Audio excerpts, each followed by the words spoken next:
Hey guys, welcome back to Seller Session. The crew's back. It's Main Image Monthly again. The guys will join us in a moment. I'll bring on Sim and we can talk about the product, and then Andre and Matt will be doing a lot of the work around the data. Sim will be giving feedback, and of course, Stop the Scroll expert Dorian is back. We'll be doing a slightly different one from last time. We're going to show a few different ways that things will be broken down in this episode. So without further ado, welcome to the show, Sim. Hi, Danny. How are we doing?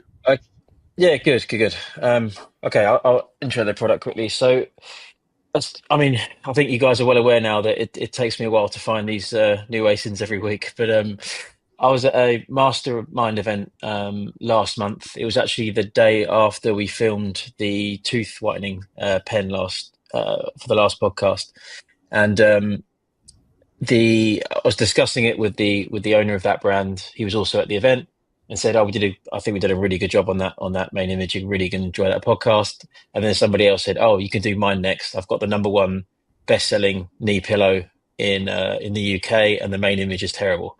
I was like, "Perfect. That's exactly what I want." So that's the easiest I've ever had to push to get someone to join the podcast. So now this is a market that we used to sell in. Those that know my story know I took over my dad's business. At that point, there was a lot of memory foam cushions being sold. And we did experiment with this market for a very short period of time. It is a tough market. Return rates are really high, and to get review rating high with memory foam is notoriously difficult. But these guys have somehow managed to crush it in terms of quality. But the main image, the images in general, by his own admission, are quite lacking. So really looking forward to seeing what the guys come up with here, and hopefully we give him a great image to transform it even further. All right, so let's bring Dorian in. Dorian, welcome. Hi, Danny. All right, up next is Matt. How you doing, Matt? Hey, good. All right, what are we doing now? What are you going to show us? Yeah, so we're going to start as we always start with the qualitative testing. Let me get my screen right up here. Okay, so with this, we basically ask shoppers, they look for the search results for these knee pillows and essentially ask them, like, which one's interesting to you, which one stands out, what do you like, what do you not like, and we get a whole bunch of feedback, qualitative feedback on the things that matter. So right here, we're trying to uncover what it is that people actually care about, and obviously take that information later and make it into our concepts for testing after that. So with that being said, if I need any pillow because I have a bad knee, and they all look vaguely similar, but let's have a look. I probably wouldn't try a cheap one. I like the look of this Orthopedic approved one, but I like the look of it because it's got that Orthopedic approved on it. The one that the image with the hand on is very good because it shows you the memory foam. So having it's very good. And it's also got Orthopedic approved, but the price is £20. It's showing that it's Orthopedic approved, which is quite important. It's nice pictures of models. The models are already thin and pretty. Maybe have some fat people. The models are all... There's no diversity in that, is there? They also need to be older people. This is a product for older people, not a fit young girl like that. I suppose that's the way. I would click on is the dioxide knee pillow because I like that there's a picture of the woman there which shows exactly how you're meant to use it. Based on size and colour. Colour is the American spin. I like the look of that one. I like the fact that it's grey and that it has a nice fabric on it as well. So there's a nice picture of the model supported. Yeah, I would probably still go with the grey one to try that first. But if I was going to go for an expensive one, Orthopedic approved would make me click on it. Oh, and it's got it in grey and pink. So I like the idea of the colours. This one's got a strap and it's a memory foam. It also says it's got a washable cover, which I think is very important, having a washable cover and strap. I'd go down because I think I want a strap, and with washable cover, that's what I want. I think a washable cover is probably the best thing, really. And I think explaining in the listing that it's got a washable cover would be much better. But yeah, if I was looking for a knee pillow, I would want one that was washable and that had a strap on it so that it would stay in place. I've got one that is grey, and also that would be better for me because it wouldn't look so dirty. If you've got a white one, then it would probably be dirty. I like it mentions it's for pregnancy support as well, and it's washable, and I think that's important. I love the fact that you can take off that cover because not many you can. This was got a free ebook. That's interesting. Yeah, this looks really good. The only thing I can think of is that it's a bit more expensive than some of the others. I like that it specifies it so it's premium memory foam. You get a free ebook. This one's got an ebook included, which is great because then it's got pictures of what you need. It's got a strap and it explains that it's for lower back, knees and hips, and it comes in different colours, which is... I just like this part on the front, the slumber pillow. I think that looks quite nice. It's really clear as to who's selling it. Looks good quality. Oh, it says it's washable, so this one is actually washable. Oh, this is good. It's got a washable cover and it shows that it is washable and that it is memory foam. Yeah, this is good that it's showing the different things. So it's a sports. See, sports would make you think, oh, it's a sports injury thing. Not necessarily for somebody that's old that needs. Yeah, I think if it's made in the UK and it's approved under the UK, I think that's a very big factor. I'd be a bit worried about, with it being memory foam, it not lasting as long as some others, because memory foam tends to perish quite quickly. The first one, I feel looks like someone's drop shipped it. Like, it doesn't look very professional. This one, I like the slumber pillow because especially the logo design, it looks very professional. I feel like the strap might be a bit uncomfortable and dangerous to sleep in, as it might get too tight, and it might not fit everybody's leg sizes. I do like this one that it's quilted and zipped, but I think that the zip will be uncomfortable when you're trying to sleep on it, and it might get caught or something. This picture doesn't seem like it's professionally taken, but these do. I think these should be used for the promotion more than these. And this has also got a trial 30-day risk-free, which is quite useful. If you're not getting on with it, then it's available. And yeah, I think if it was UK made so that it complies with UK legislation, I think that's quite important actually. For me personally, I have a problem with my inner knee, so I probably would want to see which ones weren't too firm. So I think this grey one looks soft and squidgy looking. So it says comfortable memory foam. Okay, so yeah, so obviously a lot of stuff condensed into that, but most interesting to me too were some of the people noticed like that slumber pillow logo. They really liked seeing that logo. It looked very professional. And you know, shoppers are more skeptical these days than ever. Like another shopper was like, oh, that looks like it's being drop shipped, right? Like that one looks sketch. The other big takeaways were that, you know, washable came up quite often. So people wanted ones that had the removable cover. It had to be very obvious that the cover could be removed, and that it could be washed. Orthopedic approved, obviously big as well too. A lot of the shoppers that were looking at this, they've actually purchased something like this before, or they're in the market for it. So, you know, having anything related to doctors, orthopedic approved was a big trigger point to them as well. People want diversity too. So my favorite was the lady was like, oh, all these people are slim and fit. I want some fat people in there too, right? Like I want some different people in there, which makes a lot of sense. Plus size. Well. Plus size is the term apparently. Sorry, plus size. Yeah. She said, I was quoting her specifically, but yes, plus size. So we'll clip that and then we'll get cancelled. Yeah. Yeah, I know. Yeah. Okay. Edit. The other takeaway was the ebook got attention. So, you know, a lot of times, like I always assume that no one cares about ebooks these days, but you actually see people that noticed the ebook and actually called it out. So that was an interesting takeaway to me as well. And yeah, people also like the color variation. So there's a few mentions of like, hey, I like the gray one or the dark one because it won't get dirty. And it also made me think, like, if I was going into this market, a super easy differentiator would be just include another cover. So if you have one in the wash and the other one's good to go, easy, right? And then that would sell huge. Another option is after you buy the product is like maybe offer a cover as a free thing to get in exchange for their information. But I'm going down a rabbit hole with that one. But cool, easy way to differentiate. And all it took was talking to like 10 shoppers to figure that out. And you might have like another $1 million idea on your hands with that. So those were the big takeaways from doing the qualitative testing on the knee pillow. Excellent. Sim, any feedback?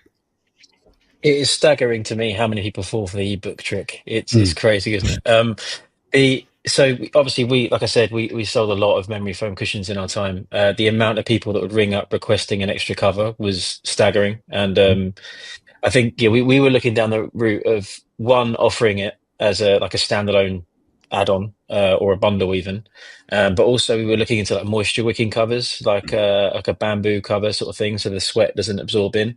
But in the end, we just discontinued it. Honestly, like the return rates are so high on these things, it was very difficult for us to carry on. But I think as well is showing it in place. I know one said it looked a bit drop shippy, but I think showing the product in situ is quite important, because to a layman, okay, these people have typed in knee pillow and have seen it, but and know what they're looking for. But to a layman, when you just have the product there, that could be going behind the neck, could be going under the hamstring, under the knee, this kind of thing. But I think the main use is for side sleepers, right? You lie on your side, you put the pillow in between, and lie on it that way. I think showing that the primary use of it in the main image somehow is going to be pretty important, but in a non-drop shippy way. So that's always something we try to do as well. Yeah. Dorian, let's bring you in. Okay, let me share my screen. Now show you a bit of the process. So this obviously is the original main image. As you can see, and as Sim mentioned, it's not great. Although it does clearly represent how the pillow looks like, right? So I guess, you know, it's doing okay. Saying that, we can I guess we can all see there's a lot of room for improvement. So 1 second. So this is the baseline test. So we did a quick baseline test in terms of seeing how much roughly percentage-wise this main image is getting clicks in comparison with the competition. So you can see the main one at the top is getting around 40%, and ours around 7%.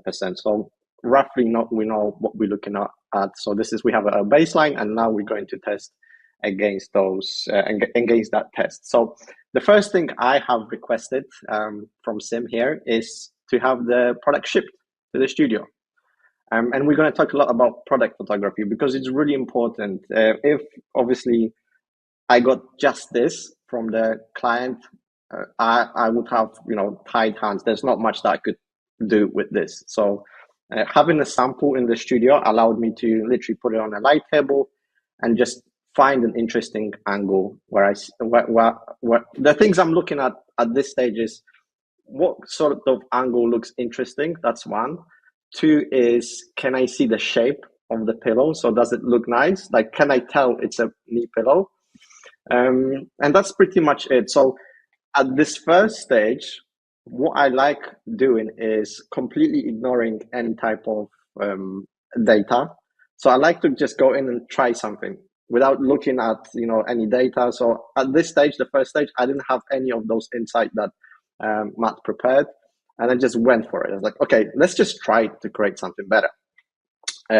So very quickly, just a product picture. I fixed the shape. That's the beautiful thing you can do. You can, you can tweak the shape to look more plump, to see the curvatures more. And I kind of threw it on a colorful background. So that's one thing that we do a lot. If it's, white, the product is white, it needs some sort of a contrast. So a lot of times we just put something in the background. There's not enough space for a box.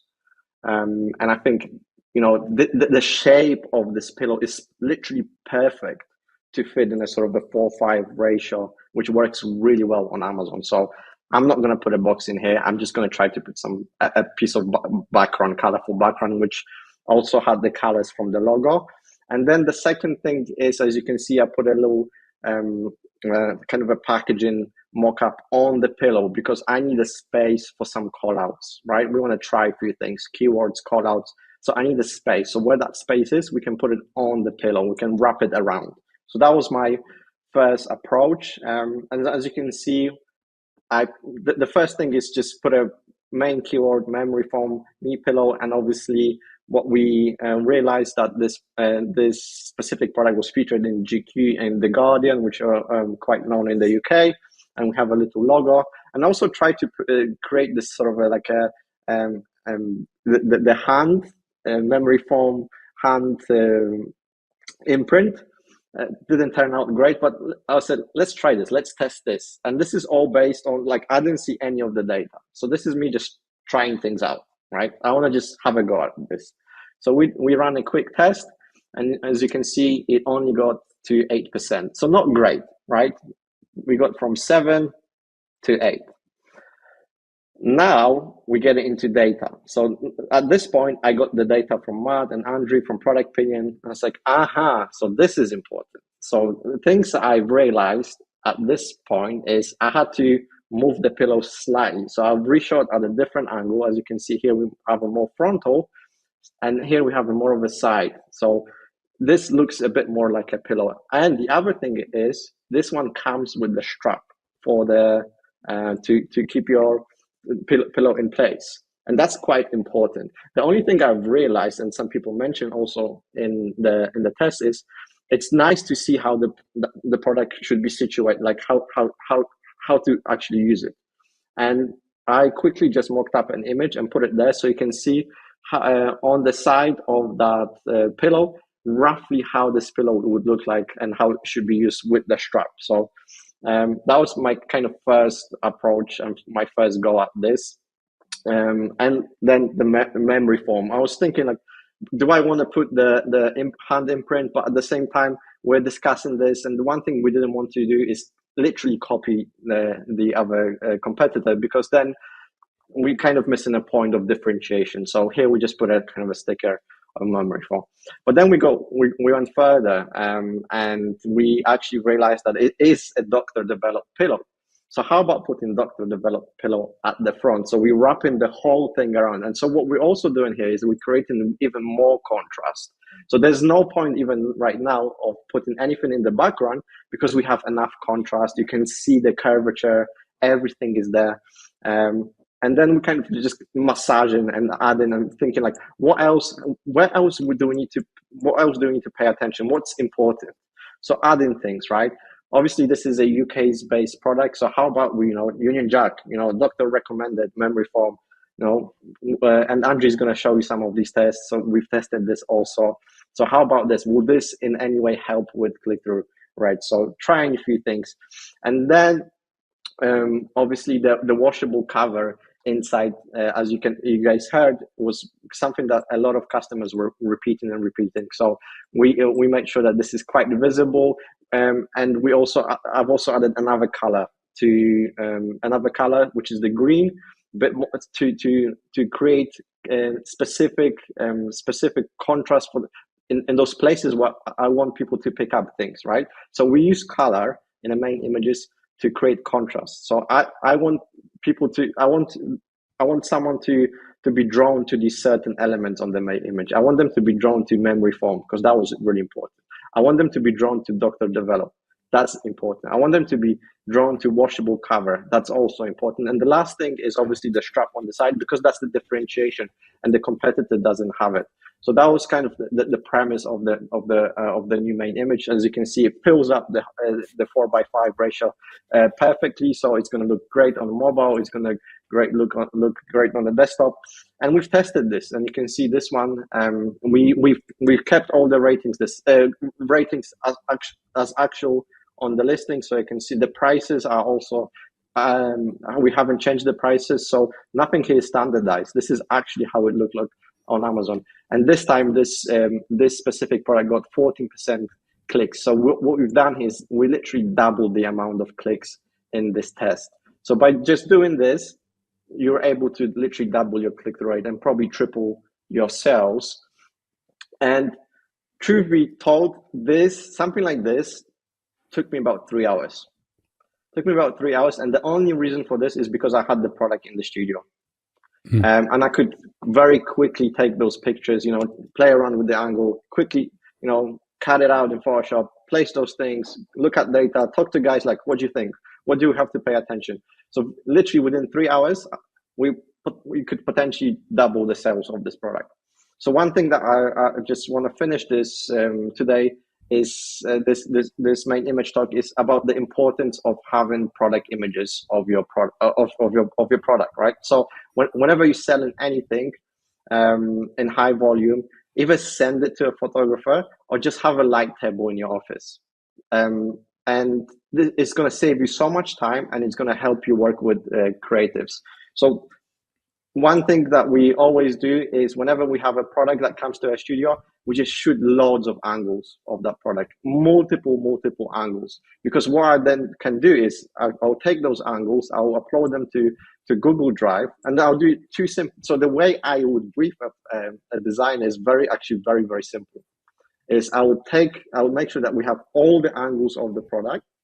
I will send them the brief, and the other thing I will send them is just quickly, do the baseline, the baseline product opinion, share the URL, and send it to the designer. And those three things, that's the only thing they need. They need loads of angles of the product, they need information about the product, and they just need to understand what a bit of the data, what triggers the clicks. And with those three things, your designers can then, create as many variations as possible. They have all the angles, they have all the information, and you can literally do it like it shouldn't take longer than a day. And it's such a simple process, but then you can keep going. So we were saying about things like around the ebook. How about we added, if you were trying to come up with more ideas, how about we add the ebook to the site, right? How about we add the color variations? So you can keep adding those things and trying out.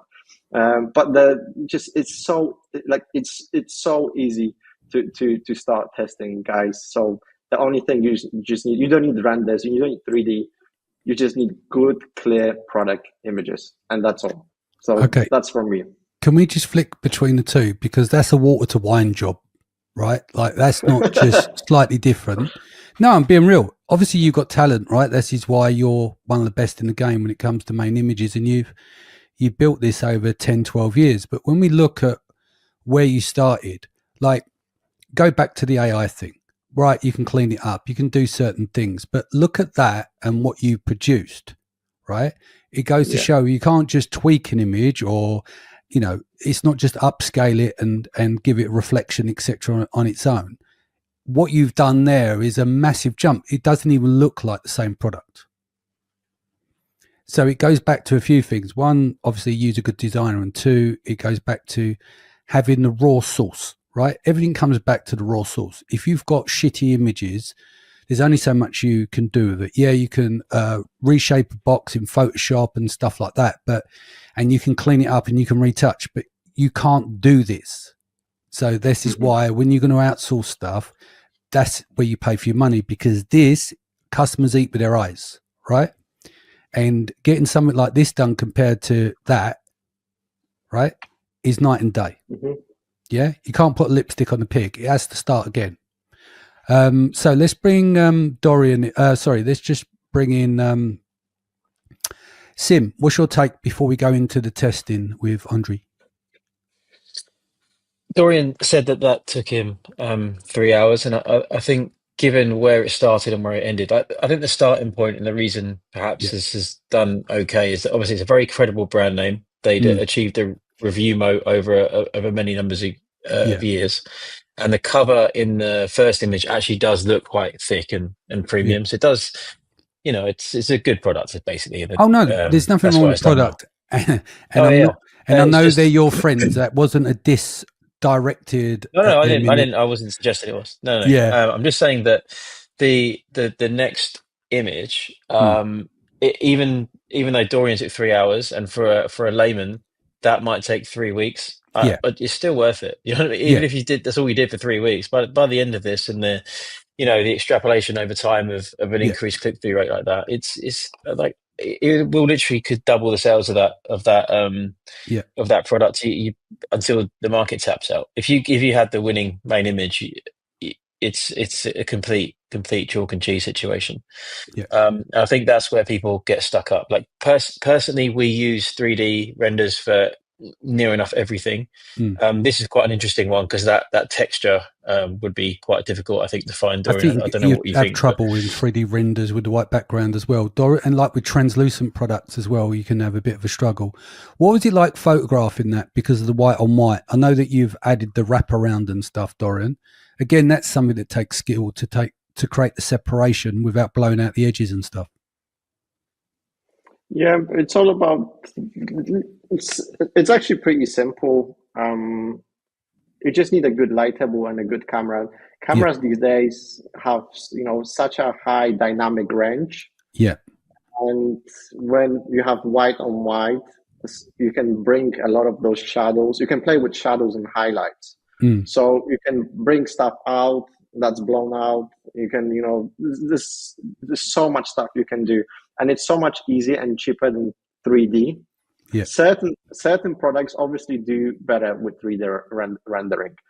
But sometimes you have to ask yourself, is like, do we have to spend hundreds and hundreds of dollars on a 3D render? Can we just, send this to a product packshot photography studio and pay $10 for an image and just get 10 different angles and for $100, it will do the same. It's literally the same. So it really depends on the product and obviously the budget you have. But I would say probably 98% of the work we do in terms of main images, it's all photography. Very, very rarely we do renders. We only, to be honest, we only do renders when we don't have the product in the studio. Then we ask the client, can you take a few pictures with your phone, just, around and the video, send it to us and we'll recreate the product, whether this is oversized product or something that hasn't been manufactured or someone is in the rush, then we'll create a 3D render. But other than that, I don't see a point in doing that. It's simply because it's costly, it's time consuming, and a lot of times it doesn't look good. So you have to have a really good 3D artist to bring out those intricate details. Nuances, Especially with fabric. So for fabric to look natural. And we do a lot of stuff with bed sheets and other fabric products. And with 3D, it can look fake. So, and it's going to cost you 10 times more. So just invest in simple light table or just get a lot of product images and you can test new main image every couple of weeks. Yeah. Indeed. Andre, do you want to bring up your tests and we'll run through these? Yeah, let's do this. Let me know if you see my slides here.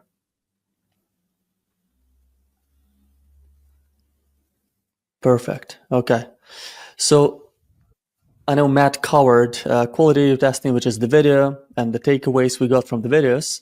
I'll dive into the second half of it and I'll give you, let me go back slightly. I'll give you a little bit of background.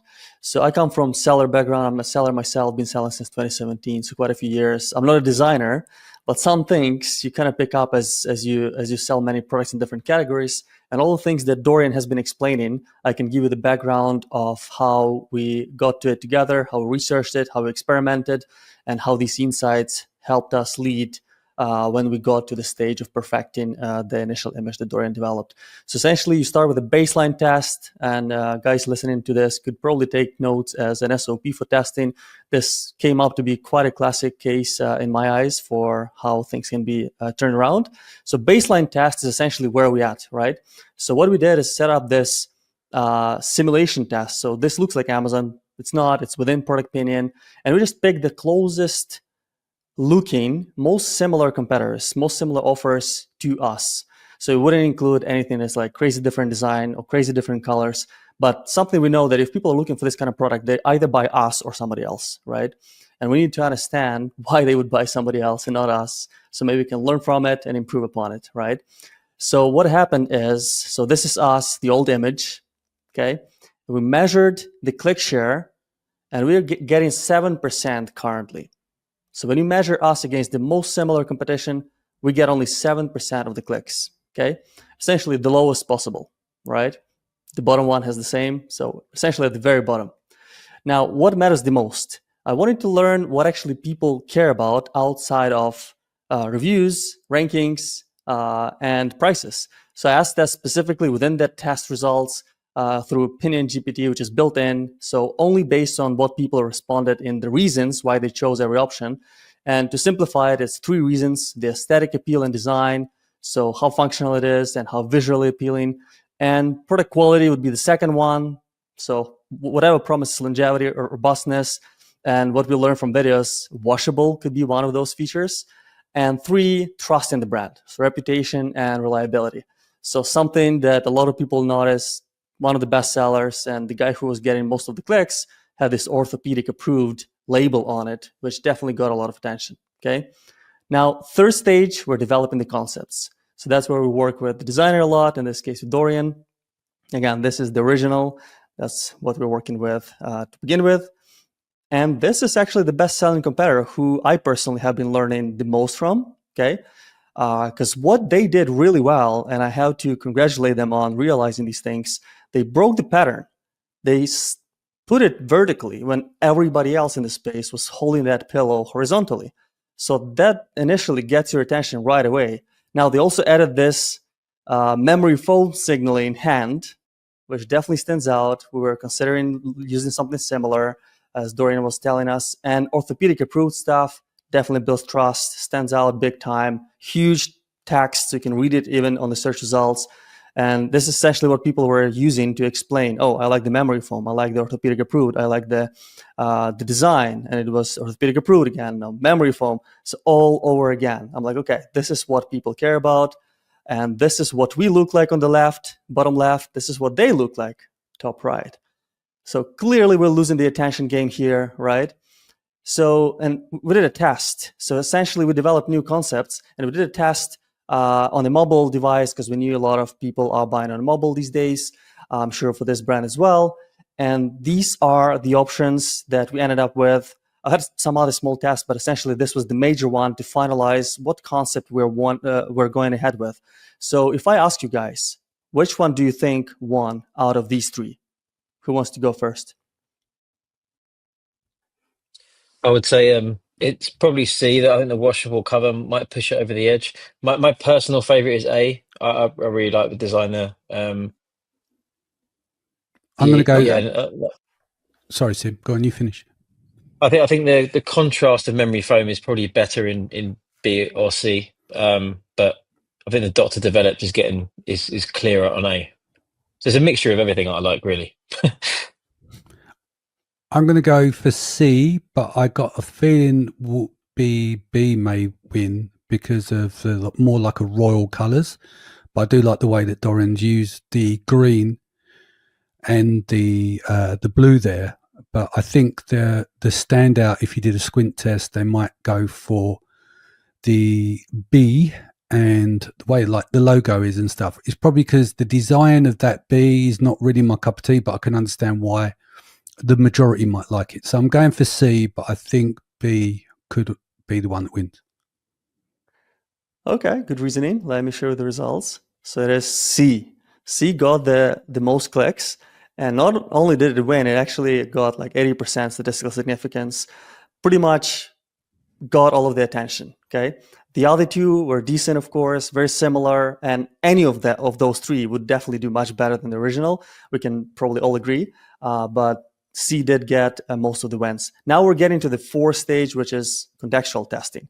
So we're comparing the baselines. Okay, so let me remind you, this is the baseline setup that we had originally with our original main image. Okay, this is us.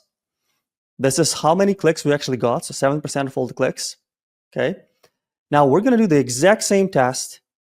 So no changes, same number of views and pricing as is on the market, but now with a new concept. Okay, and we had to exclude people from previous tests because these people are biased. So now we have the same demographic choices, but new actual humans participating. Okay, so now this is us, our winning design in the search simulation. And we're getting this original 7%, a new one, double of that. So Dorian already showed you the numbers, so it's 14%, twice as many clicks.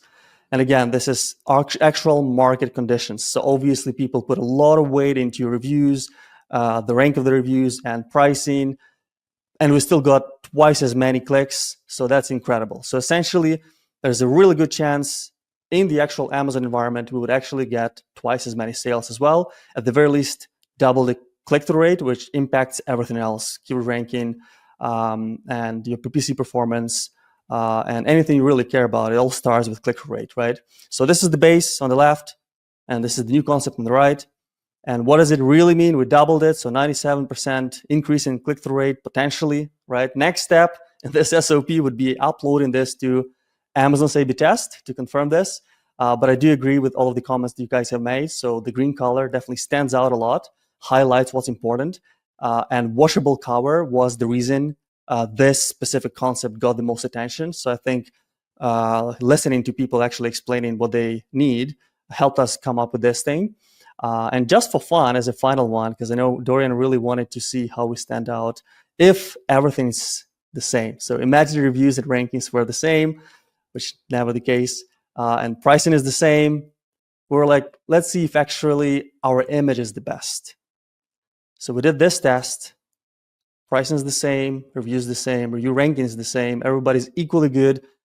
It's just different titles, subject lines, the name of the products, and the different images. Okay. In this situation, we would be the number one. we would actually be at the top, getting 36% of all of the clicks. So in other words, if this brand decides to go all in, go aggressive with discounts, and start getting more sales significantly than this other guy, option B, they probably easily get to the same number of reviews. Currently, they're like close to 9,000. The other guy is like 11,000. So not huge difference, right? And if pricing is similar, everything else similar, and you go super aggressive and you start ranking for everything you need, you can easily dominate the market and steal all the market share there is for you to take. So this equalized baseline is more like a fun project, but gives you an idea whether your image actually is the best currently with the most closest competitors that you have. So yeah, the moral of the story, always be testing. You're never 100% done, just like brushing your teeth. Just have to continue testing, trying new things, and nobody else will be as adamant about it. So that's how you compound the interest of your results. Excellent. Sim? I mean, to be honest, we equalize the baseline when we do our testing. For the most part, I just want to see which is the main image, because that's the only thing we're trying to control in, when we're developing a new one.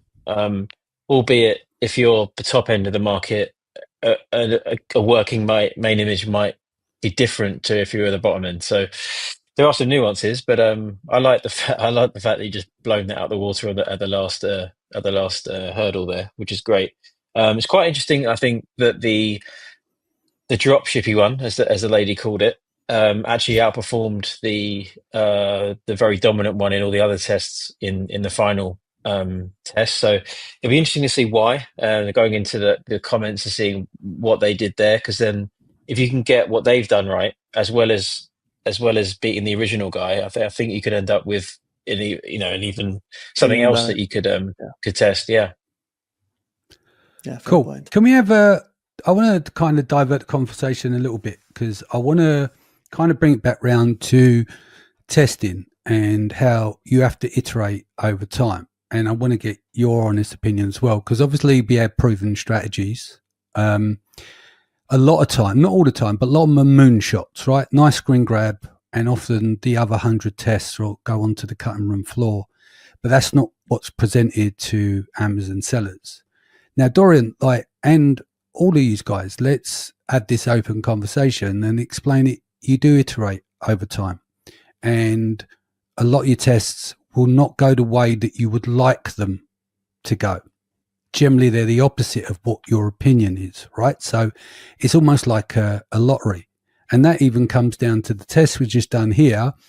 We've then got to find out how they get on in the Amazon experiments. So open the floor to you first, Dorian. What's your take on that? And iterations, what's a hit ratio that's good?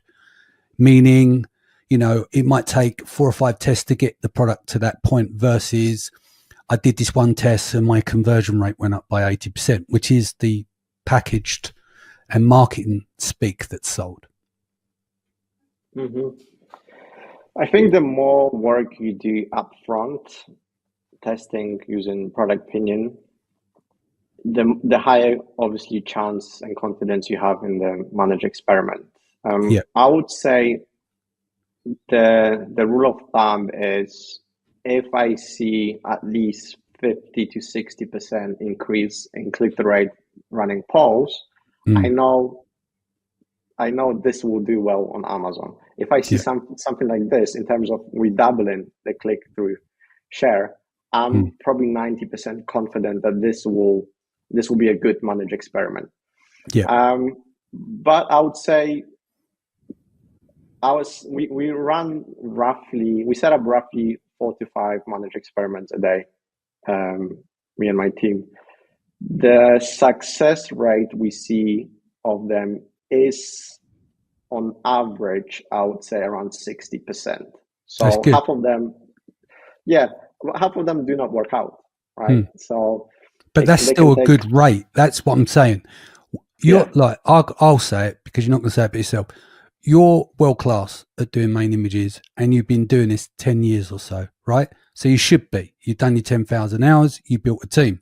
You build a methodology. You know what works, what don't work. So over that time, you've ironed out a lot of these things to know when you do test, your success ratio is a 60-40 split, right? And that's a very good one. But that's what I want to get over to people. You've got to consider that part of the equation. And it's not just the test on its own. It goes back to the images as well.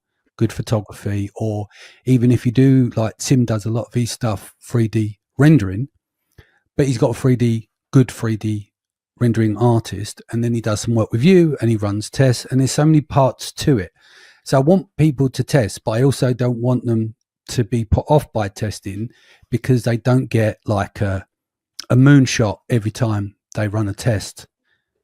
And so we're setting out expectations, and a lot of it, like you said, front loaded, and that is whittled down over time, because the better you set the basis for your testing, the better chance you have of that test becoming successful, right? Yeah, and a lot of times we get invites to Seller Central, sometimes big established brands that have been around for 5-10 years. And I'm surprised to go into managed experiments to see the last test has been done 3 years ago, and there's only 4 of them. And, you know, this brand has, I don't know, 50 ASINs. And I'm thinking to myself, imagine that you consistently just tested one thing, one after the other. Within 1 year, within 12 months, how much work, how much extra meat of the bone you can pick. And that's all it is. Like, don't be scared of the bad tests. You have to have a lot of bad tests to have one good one. And eventually one of them is going to turn out to be, 20% extra sales, and then another 5%. But it's all compound effect. And so just keep testing. Even if it's a small, stupid thing, I came up with this, let's just run it. So just consistently have someone just scheduling managed experiments non-stop, trying stuff on product opinion, polling, and this will pay off. It's so, the ROI on it, it's so massive because it's not only going to give you more sales, but it's also going to lower your ad spend at the same time. So just keep testing. Yeah. Sim, what's your take as you've progressed over the years through testing? Like, if we take it back to the early days of testing and where you are now, what are some of the things that you learned?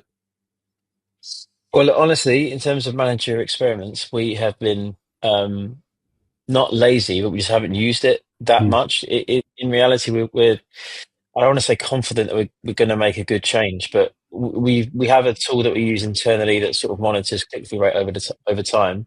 But it's only recently that we've started dealing a lot, and that messed that whole thing up because your click-through rate, okay, obviously it's not a clean split test because other people could be running deals and whatever, and that's going to affect your click-through rate. But when you're doing it yourself, your click-through rate massively changes when you're on a deal and when you're not, because it naturally will do. Your price is lower. So we had to then we have to change things around. So either split test at a time when we know that there's a deal and another period when there's no deal. So I'm sort of doing that myself manually.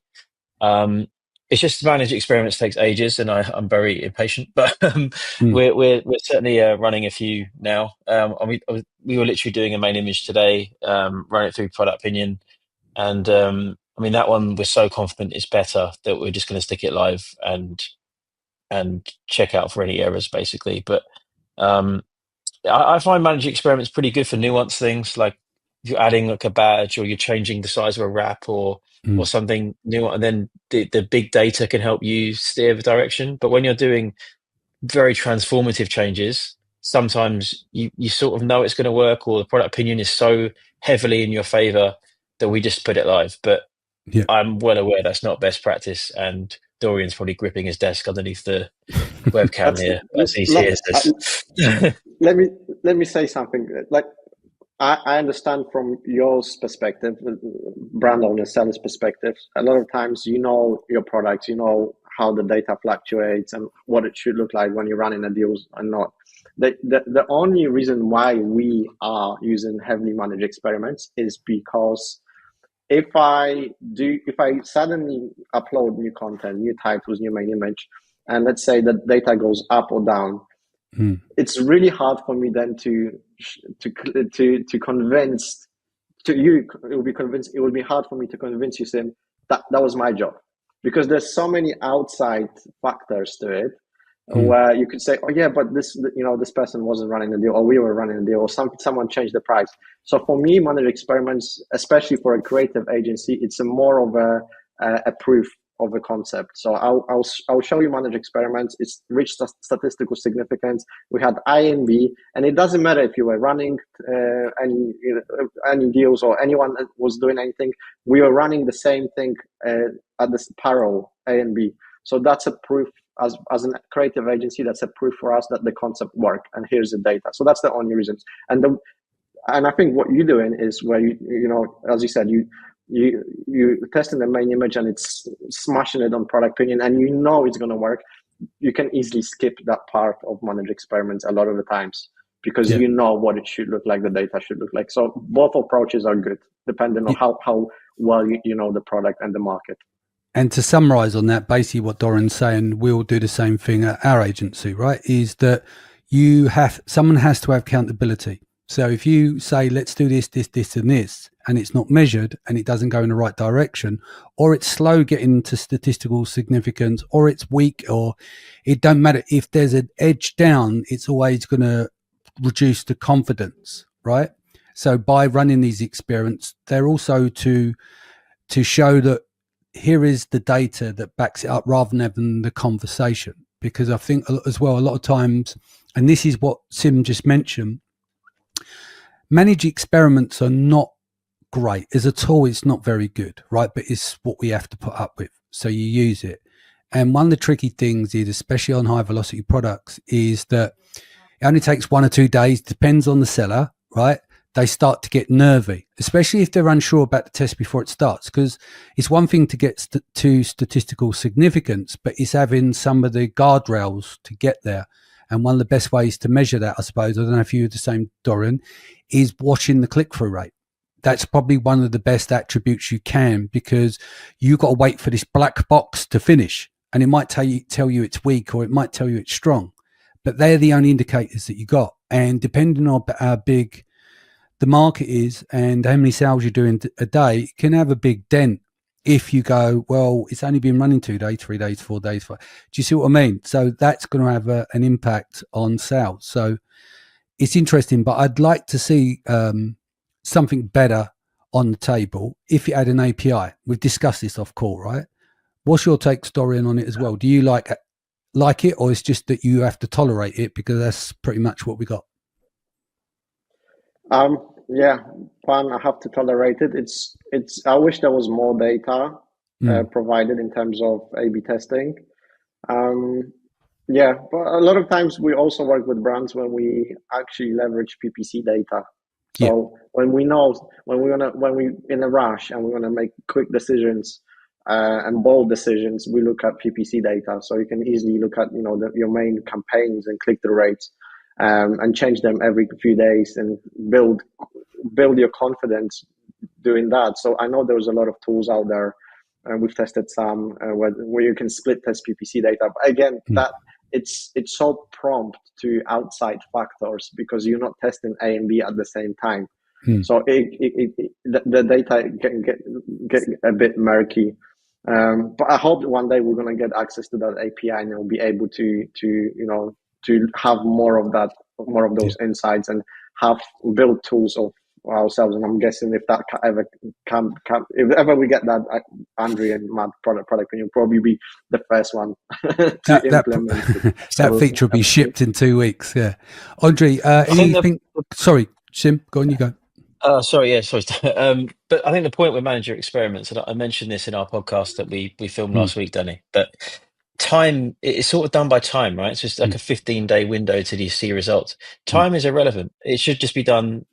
The appropriate amount of impressions here required is whatever X number, and then it finishes then. So for some ASINs, that's going to be 4 days, and then other ASINs, it could be a month. But the fact is, some ASINs, you can get statistical data in a day if it's that big. Like that teeth whitening pen, the amount of impressions that gets, a true A/B split, you're going to know in a day if that's going to work. Honestly, I have a question to you. I have a question to you guys. Maybe somebody tried before. I just set it up a few days ago, I think. A test on managed experiments where the main image is the exact same. Option A, option B is the exact same. And I'm excited to see the results because so far I think I have 1 week of data on one of them, and it looks like one is winning, And in my head is like, how come it's winning if it's the exact same? Has anyone else tried crashing that with Amazon? We did that. But I tell you a funny one. I'm not sure if I mentioned it before. This is an interesting one. So the IMG Pop tool that we got, we run some tests on clients. So basically upscales, drop shadow, and color corrects, right? And the thing is their product line has got very much a Pantone color. And so the images look better, they look sharper, they look brighter. That's the only thing we changed. No objects or anything. We just run it through IMG Pop. Every one of them failed. Even though it looked brighter, sharper, would stop the scroll, every one of them failed. So you have to think about that as well, right? Where you're looking to improve something and it does look better if you compare them. But what matters is what the shoppers think. And that's why testing is important, because everyone goes, well, it's a proven strategy. Do this, you put some gummies on the outside, you put the lid there, swing tag, da-da-da-da-da. Everything has to be tested. Do you see what I mean? So if something just looks better and every test fails, what does that say to you? Because it doesn't matter about our opinions. It's a matter of what the shoppers want. So that was really interesting. So with you, you've not changed the image. Whereas ours is, it looks better by retouching, upscale, drop shadow. And every single one of them failed. Interesting. Yeah, very interesting. And literally I have had this conversation today. So going back to your question, Andrew, I was talking to Florian from Data Dive, and he was questioning managed experiments. And he was literally showing me the test where he was testing the same image in managed experiments. The same. A version the same, B the same. Like, look at this data. He was running he was running it for 4 or 5 weeks. So the first week, one of the main images was just blowing up. So double the sales. But the next week was the other way. And then the next week, the other way. And then, during those 4 weeks, literally it was 50-50. So it tells you something fishy is going on in terms of how that data is calculated. So is week one are we getting the same impression in week one for A and B, and week two? Is this it's really hard to understand which version might be showing more one week or the other. But I want to see what comes up from your test. But from what I've seen so far during those conversations today, and what we've done also a couple of these tests, is after week 3 or 4, it's going to level. But it's really weird that you see those fluctuations. Yeah, going back to Sim's point, just quickly, Sim's right, you can get enough data in a day, but also you shouldn't measure in a day. If you want to do it properly, you're going to have to do it over a period of time, because everything from servers being a few milliseconds slower, there's an event going on that day, so shopping cycles are down. But at the end of the day, if it's working for you, like with Sim, and it does consistently perform over time, then it's worth doing, right? But normally what happens if you test in a period and it's a wrong period, like let's say you're trying to test something in the low season versus the high season, you're not always going to get the necessary information out that you want, because it's done in a different season, because it's not consistently all the way around, but at the end of the day, it's the seller's money, it's the brand's money. They're going to make the final decisions. But if you can find a way to test and hold your nerve on tests, there's a point where, say, for instance, let's say you got a product that's doing 30 grand a month, right? 30 grand a month, you want to cut it short. But then you find out it wins, it gives an uplift to say, 5%? What's that work out? It's about 18 grand a year for not turning it off. But the risk that you make is that it could go the other way, in the other direction. Do you see what I mean? So, but I think the main thing is testing it, see how it goes, and then work off your click-through rate and what is relevant to your business. And maybe watch your click-through rate and then your profit per day.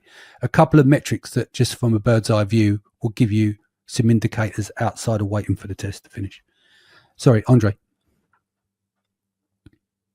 Yeah, that's pretty much everything I had to share. We play a lot with A/B testing, and I do recommend people do that all the time with managed experiments.